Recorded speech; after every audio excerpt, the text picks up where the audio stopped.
Shalom. Shalom. Selamat berjumpa bagi kita di bulan September ini dalam ibadah pada pagi hari ini. Bapak, Mama, saudara-saudara yang saya kasih di dalam Tuhan, firman yang akan kita renungkan bersama yang tadi telah dibacakan. Ini di seluruh gereja Masehi di Timur, firman yang sama, tema yang sama. Kenapa saya ngomong itu dahulu, Bapak Mama? Karena kadang ngomong firman ini sensitif juga. Kadang orang bilang pendeta suka atau soal.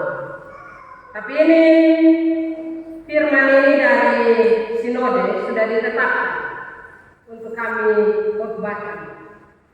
Karena itu tema untuk kita renungkan bersama pada pagi hari ini yaitu menjaga diri dari minuman keras. Sekali lagi, menjaga diri dari minuman keras. Bapak Mama, jaga diri menurut Kamus Besar Bahasa Indonesia artinya bertindak hati-hati agar tidak mendapat kesulitan. Bapak Mama, ketika kita dengar khotbah atau pembahasan tentang larangan minum keras, orang Kristen akan mencari pembenaran dari Alkitab. Dari kitab pertama Timotius pasal 5 ayat 23, di mana Rasul Paulus menganjurkan kepada Timotius yang sakit pencernaannya sehingga sering kambuh. Itu berbeda, Bapak Mama, dengan nasihat Ibu Lamuel kepada Lamuel yang saat itu menjabat sebagai seorang raja. Firman yang kita baca tadi.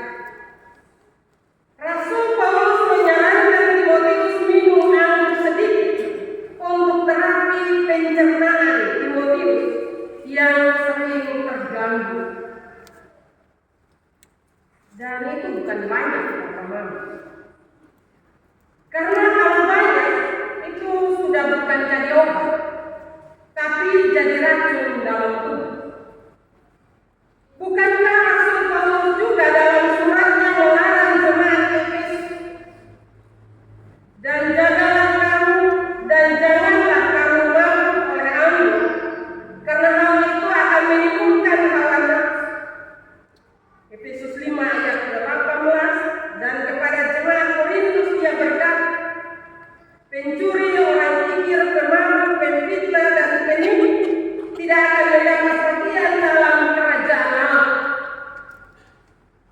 Jadi Bapak Mama, sesungguhnya minum anggur atau minum beralkohol secara berlebihan itu dilarang bagi pengikut Kristus.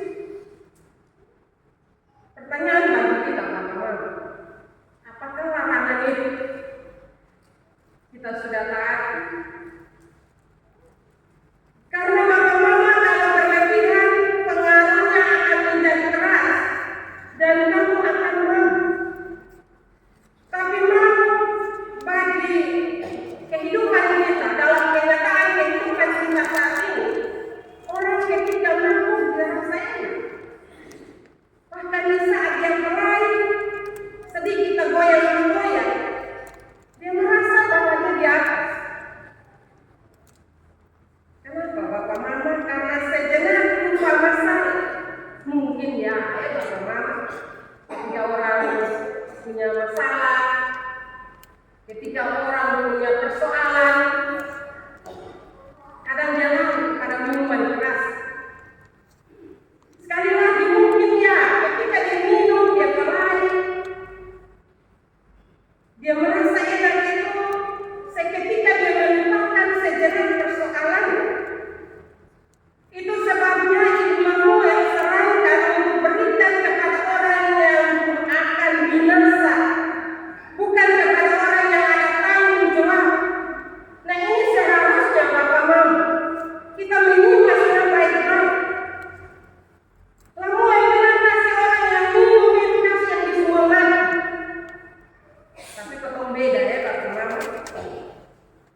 memberi diri untuk minum sampai mabuk berat, kelai, takoyang-takoyang, dan seterusnya. Karena kita beda, Bapak Mama. Kita adalah orang-orang yang percaya kepada Kristus. Artinya bahwa nasihat kebenaran firman Tuhan itu harus juga ada dalam kehidupan kita. Bapak Mama mungkin Samuel selalu banyak minum anggur sampai sering mabuk, sehingga ibunya menasihati karena dia seorang raja, dia seorang dewasa, seorang yang harus berpikir logis dan juga rasional dan empati terhadap kehidupan rakyat. Karena itu ibu dari Samuel memberi nasihat kepadanya, tidak boleh mabuk anggur, mabuk perempuan, mabuk uang dan harta, karena bisa membuat orang lupa diri, lupa bahwa rakyat sementara menderita.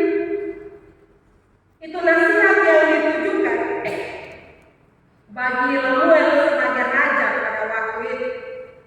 Kenapa Bapak Mama? Karena Samuel punya tanggung jawab besar sebagai seorang pemimpin supaya dia tidak gagal untuk menyuarakan suara orang yang bisu atau yang dibisukan, supaya dia tidak gagal berkembang ketika dia menjadi raja atau ketika dia punya kekuasaan. Dia harus tegas dan juga keras dalam kata-katanya agar jangan loyo dalam pelaksanaan tanggung jawab itu. Bapak Ibu, saudara-saudara yang saya kasihi dalam Tuhan, kita bisa simpulkan kebenaran firman Tuhan pada pagi hari ini dalam 3 pesan ajaran yang disampaikan oleh Ibu Samuel kepada raja, kepada anaknya yaitu Raja Samuel. Yang pertama, minuman keras menghancurkan diri dan mengaburkan tanggung jawab. Dalam ayat 3 hingga ayat yang kelima diajarkan, jangan berikan tenagamu kepada perempuan dan jangan mengikuti jalan yang membinasakan raja-raja. Tidaklah pantas untuk raja-raja, hai Samuel, untuk minum anggur atau para pembesar mengingini minuman keras. Supaya kenapa Bapak Mama? Supaya jangan sampai karena minuman itu ia melupakan apa yang telah ditetapkan atau melupakan apa yang telah diikrarkan dalam sumpah jabatan, dari tidak membengkokkan hak-hak orang yang tertindas atau mungkin juga tidak menambah beban hidup masyarakat yang oleh suaranya kamu dipilih sebagai pemimpin. Bapak Mama, Ibu Samuel menasihati bahwa seorang pemimpin harus menjaga diri dari kebiasaan buruk. Mabuk karena minuman keras adalah salah satu, tapi mabuk jabatan, mabuk penghargaan, mabuk uang, mabuk perempuan adalah sumber kebinasaan jabatan dan penghargaan itu sendiri. Karena itu Bapak Mama, saudara-saudara, ibunya mempunyai tanggung jawab besar untuk menasihati agar dia tetap berpegang teguh pada sumpah jabatan. Bapak Mama bersyukur karena ibunya ada. Bagaimana dengan kehidupan kita saat ini? Berbicara tentang pemimpin, Bapak Mama, bukan saja pemimpin bangsa ini, tetapi terutama juga dalam pemimpin kehidupan keluarga kita. Di situ ada pemimpin, kepala keluarga, suami. Ketika suami minum mabuk, apakah kita sebagai istri, sebagai anak-anak merasa punya tanggung jawab untuk menyadarkan, mengingatkan dan menasihati suami atau anggota keluarga kita? Atau kita mendiamkan? Sadar atau tidak Bapak Mama, dalam kenyataan kehidupan kadang kita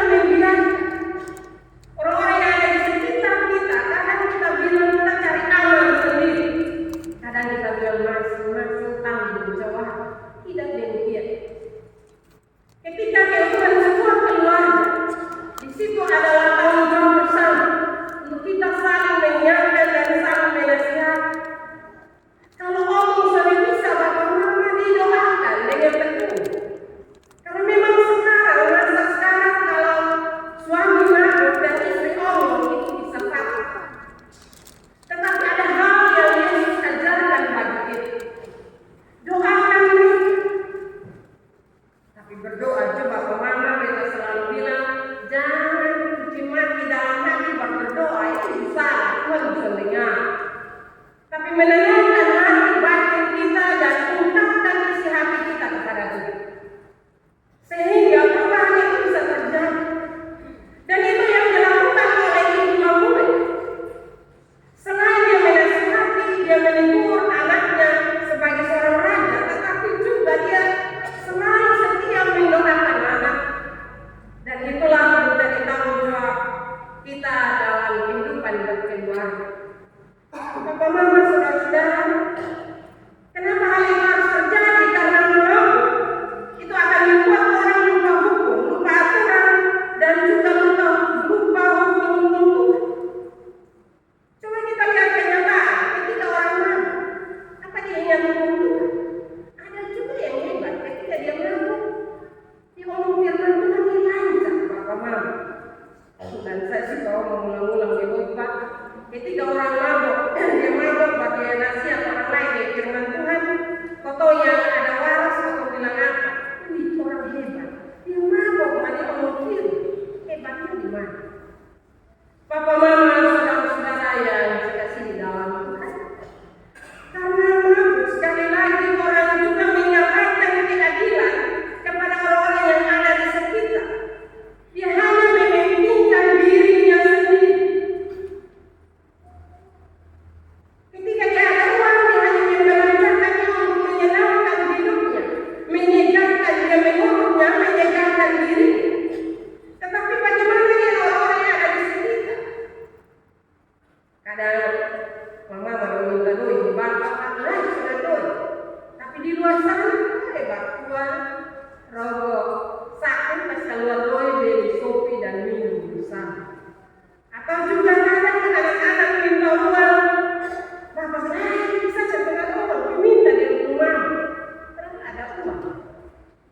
Bapak ibu, saudara-saudara yang saya kasih di dalam Tuhan. Karena itu, efek dari minum mabuk itu bapak mama tidak baik. Karena itu Alkitab menasihati kita. Alkitab mengingatkan kita supaya jangan sampai kita mabuk dan melupakan segala sesuatu. Termasuk melupakan diri. Kadang orang yang mabuk itu so tahu diri lah bapak mama. Karena itu marilah kita menjaga diri kita sehingga kebenaran firman itu ada dalam kehidupan kita. Hal yang kedua, minuman keras bukan jalan keluar dari masalah. Pada ayat ke-6 dan yang ke-7, Ibu Lamuan mengajarkan, berilah minuman keras itu kepada orang yang akan binasa, dan anggur itu kepada orang yang susah hatinya. Biarlah dia minum dan melupakan kemiskinannya dan tidak lagi mengingat kesusahannya. Nah, Bapak Mama, apakah kita mau juga seperti itu? Minum habis selesai.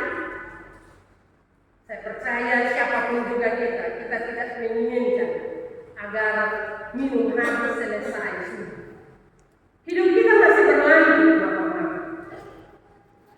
Bapak Mama, orang percaya adalah orang yang berpengharapan, sehingga minuman keras atau minuman yang memabukkan atau segala sesuatu yang memabukkan membuat kecanduan bukan konsumsi orang percaya.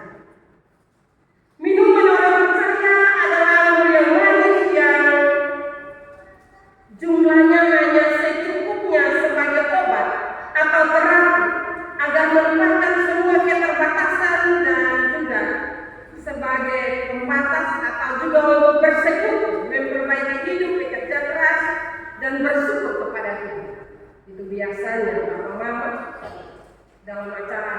keluarga, orang selalu menunjukkan, memberikan sedikit. Tapi ada yang orang kasih sedikit, orang tambah dulu. Akhirnya tujuan pembicaraan dalam persekutuan itu supaya saling mendukung. Ada satu ngomong di lain, satu di lain. Karena sebenarnya tujuannya untuk ada bersama dalam persekutuan itu. Karena itu Bapak Mama, saudara-saudara yang saya kasih dalam Tuhan, ketika ada dalam kebersamaan dan untuk mengikat persekutuan itu, minumlah sedikit, jangan sampai banyak. Kadang orang bilang, ini tapi minum sedikit, jadi hanya sedikit tambah banyak. Dan itu tidak menganjurkan demikian Bapak Mama. Firman mengajarkan kepada kita untuk menjaga diri kita. Bapak Ibu, saudara-saudara yang saya kasih dalam Tuhan kita Yesus Kristus. Hal yang ketiga, panggilan orang percaya adalah hidup sederhana dan menjadi pembela. Ini tersirat dalam ayat ke-8 dan ayat yang ke-9, di mana Ibu Lamuan mengajarkan, bukalah mulutmu untuk orang yang bisu, untuk hak semua orang yang merana. Ambillah keputusan secara adil dan berikanlah kepada yang bertindas dan miskin hak mereka. Bapak Mama, banyak peristiwa pemimpin yang kehilangan empati terhadap rakyat yang memilihnya sudah terjadi beribu-ribu tahun yang lalu. Tetapi Bapak Mama, kita semua tahu kondisi negara kita saat ini seperti apa. Mungkin mirip dengan negeri Mesir saat Lamuel menjadi raja. Tapi pada bagian firman Tuhan ini, marilah kita menempatkan diri kita sebagai pemimpin, baik sebagai kepala keluarga, ibu rumah tangga, pemimpin kelompok, pemimpin wilayah, atau pemimpin untuk diri sendiri. Jangan menutup mata terhadap penderitaan orang-orang yang ada di sekitar kita. Jangan kita membisu. Atau juga ada yang meminta pertolongan kepada kita, bersikaplah adil, walaupun tanpa suara. Orang-orang yang ada di sekitar kita butuh perhatian, butuh pembelaan, karena itu jangan kita ego. Marilah Bapak Mama, saudara-saudara yang saya kasih dalam Tuhan, kita diberi berkat oleh Tuhan. Karena itu tanggung jawab kita adalah hidup saling membantu, saling menolong satu dengan yang lain. Saling membantu dan menolong tidak saja dalam hal materi, tetapi dalam relasi. Hal mendoakan itu adalah hal-hal yang sederhana, yang seharusnya mampu kita lakukan dalam kehidupan kita. Karena itu pergunakan itu dalam kehidupan kita, pergunakan itu dalam kesempatan hidup yang Tuhan masih beri dalam hidup kita. Jangan merusakkan diri kita dengan hal-hal yang tidak sesuai dengan kehendak Tuhan. Saya percaya bahwa kita semua dalam menjalani akan kehidupan ini tidak punya keinginan untuk jatuh dalam hal-hal yang tidak sesuai dengan kehendak Tuhan. Karena itu marilah berdoalah untuk keluarga kita, berdoa bagi para pemimpin bangsa ini, berdoa bagi diri kita agar kita tidak jatuh dalam pencobaan. Tetapi hiduplah seturut dengan kehendak Tuhan, hiduplah dalam kesadaran